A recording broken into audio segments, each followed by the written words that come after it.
I'm a geek, watching Creepshow. George Romero and Stephen King. I can hold my breath for a long time. I can hold my breath for a long time.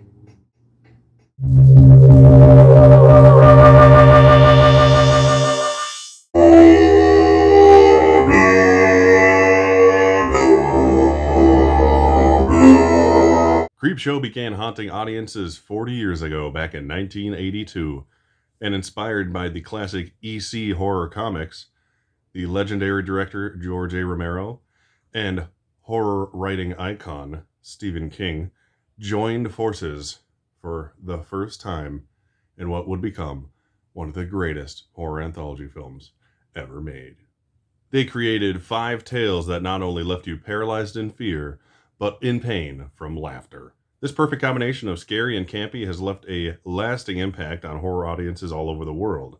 This is Creepshow. Prologue slash wraparound of the film stars a young Joe Hill, who is actually Stephen King's little boy, plays the son of an abusive jerk of a father, played by horror sex icon Tom Atkins. Angry with his son, Tom Atkins' character finds his horror Creepshow comic book and throws it away because he doesn't want him looking at that horror crap. This causes the creep to appear, transitioning into an amazing animated intro of Creepshow. And the first story we get is Father's Day. We meet the Grantham family at their family estate for their annual Father's Day family reunion sort of thing. We have Sylvia and her niece Cass, nephew Richard, and Cass's new husband, Hank, played by Academy Award nominee Ed Harris. The family's patriarch was very emotionally abusive to their great aunt, and it is a widely known secret that she murdered him with a marble ashtray that is actually within all of the other sequences of this film as well. It's a prop hidden between them, which I never noticed until I looked this up, so I might actually watch it again today to see if I can find that. We show what happened in the past, and then we come back to the present day. Aunt Bedelia arrives at the estate and confesses that she made his death seem like an accident so she could essentially steal his money and give it to the rest of the family. And while admitting all this, over his grave, spills her whiskey bottle on it, causing his rotted, maggoty corpse to rise from the grave. The corpse zombie thing, it looks amazing. He, one by one, kills the family. His final joke is taking Sylvia's severed head and making his Father's Day cake he never got and decorating it with frosting and candles. Where's my cake?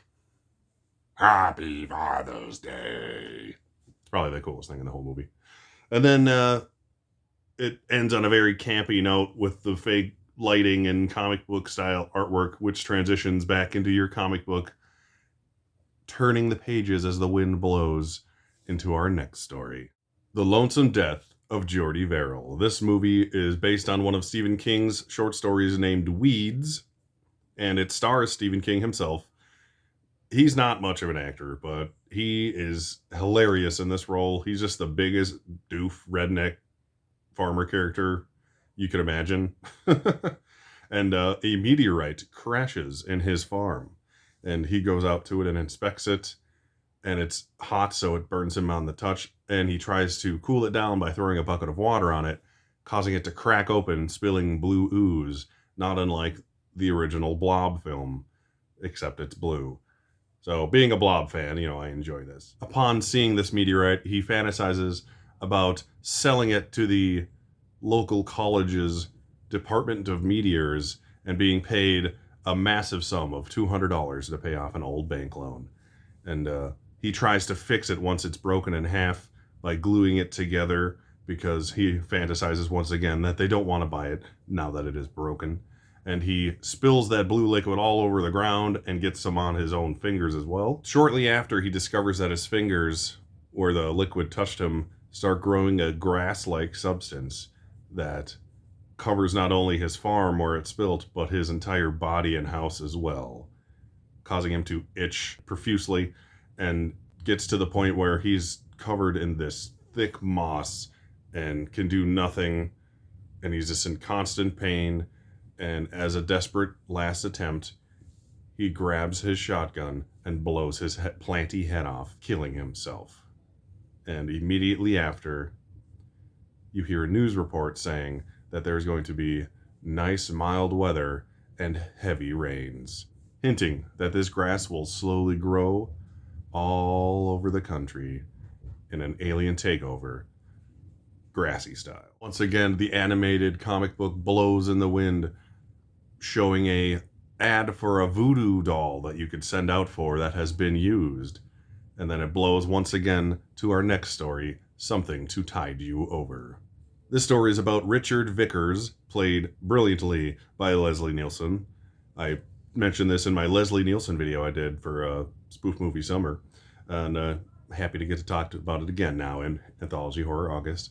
But yeah, he's basically a millionaire piece of shit who is very possessive of his things, including his wife, who is having an affair with Ted Danson's character, Harry Wentworth. He visits Henry, and he has a tape recorder with him of his wife's voice, basically begging for her life, and he promises that he will take him to her. So they go to his very, very secluded beach house, where he points out a freshly dug grave in the beach, fairly close to the water. And then he pulls out a gun, makes Ted Danson go into the hole and bury himself up to his neck, like so. And then after that is done, he brings out a closed circuit television of his wife, also buried neck deep in the sand, further down the beach and closer to the shore, where the rising tide is already starting to drown her and bury her alive. Richard eventually just leaves him there and goes home, and then he watches this closed circuit television from his house, sipping cocktails, as Ted Danson once again is being covered little by little by the waves. And right before he gets covered completely, he looks straight at the camera and swears revenge on Richard. Richard goes back afterwards to the beach to recover his, electronics, with no sign of the body on the beach. He assumes it just got swept into the sea. And then that evening he goes back home thinking not much of it, until he starts hearing voices calling his name. He looks at his security camera, and there's like a mysterious fog sneaking through his security system. This mysterious fog, obviously, ends up being Harry and his wife Becky, but they've come back as like waterlogged zombie swamp things. Obviously, this terrifies him beyond all reason. He shoots them. The bullets do nothing because they are essentially zombie spirit creatures at this point. So he hides in his bathroom to no avail. We then cut to him being buried neck deep in the sand as the water is slowly rising and rising, and he stares at the camper and says, "I can hold my breath for a long time." This is an awesome segment. I am a huge fan of this one. Evil Leslie Nielsen being murdered.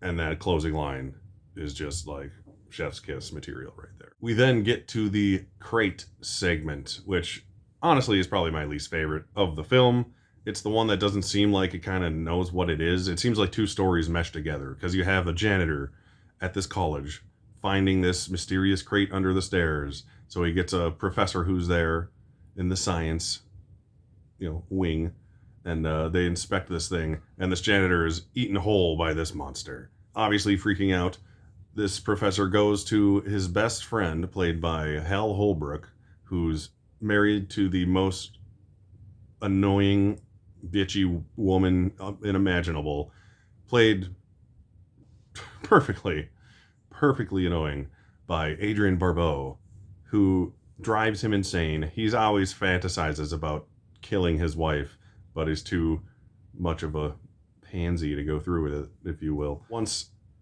this professor tells a story about this creature to him, he sees this as the way to finally get his wife killed that he's always dreamt of doing. So he convinces his wife to eventually go back to the school where the crate has been in a laboratory, complaining that he got her out there in the middle of the night for no damn good reason.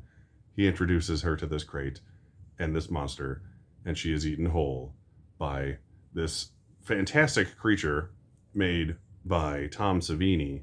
And it was like the first actual creature he ever had to make, which is interesting. He usually just does makeup and gore effects, but this is the first time he ever had to make like a whole creature design. So that's kind of interesting. They're Creeping Up on You is the fifth and final segment of this film. This one, I like that it's the last segment. It's a very slow-paced, methodical, quiet segment because it only pretty much has one actor, E.G. Marshall, who plays Upton Pratt, a millionaire businessman who hides away in his penthouse apartment because he suffers from mysophobia, which is like the fear of germs and dirt and sickness and all that noise. So he's just in there away from everything else that happens in his life, so he has no attachment to anyone, essentially, besides one private phone line that he uses whenever he needs to. One stormy night, he gets a phone call from a coworker, a subordinate, as if you will, about his company's taking over of a rival company, and then that news of that company being taken over causes his competitor's owner to commit suicide, which Upton Pratt is extremely happy about, given the fact that he is a piece of shit. During this phone call, he slowly starts seeing cockroaches invading this hermetically sealed apartment. So he arms himself with ridiculous amounts of bug spray because of his, phobias that he has. And shortly after, he gets a phone call from his rival's widow, Lenore. She tearfully tells him about her husband's final moments and blames Pratt for his death. During this, more and more cockroaches start to appear. He calls an exterminator to come in there to try to get the place fumigated. As we progress through the story, we get cockroaches in boxes of cereal and just coming out of every orifice of this apartment, slowly invading his space. And he hides in this panic room, which, seems safe at first, but of course, more and more cockroaches go in there, and this swarm of cockroaches causes him to suddenly die of a heart attack. When one of his subordinates finally is able to get into his apartment, he finds the apartment completely void of cockroaches anywhere. This subordinate asks him, "What's the matter? Bugs got your tongue?" And then he proceeds to convulse the corpse, not the guy who asked this. And cockroaches just begin splitting his body open and coming out of his face and chest and mouth, and it's awesome. Very icky segment. If you don't like bugs, this one will get to you. And I love things that bother other people, so I'm a fan of this segment as well. The film then goes into the epilogue where two trash workers find the comic book in the garbage. One of them is played by Tom Savini. And they notice the voodoo doll mailer being sent out already, hinting back to what I said earlier. And then we're back at the Hopkins house where Tom Atkins and little Joe Hill are waiting. It is then revealed that Billy, of course, is the one who sent out for the voodoo doll. He has it dressed like his father and with pieces of his hair and whatnot attached to it. Suddenly, Tom Atkins grabs his throat as if he is choking, and then we cut upstairs to Billy stabbing the voodoo doll with a pin repeatedly in its throat, murdering his father. This then turns back into animation and is now the cover of the next issue of Creepshow. Widely regarded as the greatest anthology horror film of all time, and there's not much argument against it, to be honest with you. This has held up for 40 years and is still entertaining people to this day. My only real beef with the film is that I think it would have benefited from having fewer stories. I think the perfect amount of any anthology film is to be 3 segments long with your wraparounds and so forth. It's just that by the 4th segment, which is my least favorite, and that's probably part of the reason, you really start feeling how long this film is, because it's 2 hours long, which isn't extremely long, but it's about 30 minutes longer than your usual anthology film, and you just start to feel it later on. I think the 5th segment is better, so it picks it back up at the end. It might have benefited from rearranging the segments, which is always a nice conversation I like to have with myself. Like, oh, this would have been better if this was here and this was here, for pacing reasons. But if they would have ended it after the first 3 segments, it would bar none be the greatest anthology horror film of all time, in my opinion. But on their own, each segment is good. Even the segment I like the least, as a little short film, it's a very entertaining thing. But after you've already watched 90 minutes worth of better things and you get to this weird story that I just don't prefer, it kind of just drags on a bit. Creepshow has one of, if not the best, individual Blu-ray release from Scream Factory. I actually just grabbed it so I could show you right here. It has the hard box slipcase, and you can still get this, and it will have this slip box because it's the only way they made it. But being its 40th anniversary, it seems like it's guaranteed to get a 4K, and it's a popular enough movie that it's it should absolutely get one. But yeah, there's your cover, which is one of the classic posters, and the reversible cover art is yet again another classic poster. So you get 3 artworks with this one because you got the gorgeous original artwork on the front there. And then it also comes with the little booklet. So it's more like a slightly smaller Arrow Video limited edition release than it is your average Scream Factory release. If you're not worried about it getting a 4K or you just don't care and you don't have this, go out and get it while you still can because it is a amazing release loaded with awesome special features. I might actually throw it in right after I make this and watch it with the commentary just because I've never done that. And you know, it's got to be pretty interesting with the people involved in this film. So that is Creepshow. Please like, share, and subscribe. Comment down below. What's your favorite anthology film? Is it Creepshow? Do you think it's too long? That's really my only beef with the movie, like I said. If they would have made it 3 segments long, it would easily be my favorite anthology film at this point. But anyway, hashtag Anthology Horror August will continue. I don't know with what, but it's going to happen. Thank you for watching, and I'll see you next time. Talk, shop, pop, movies.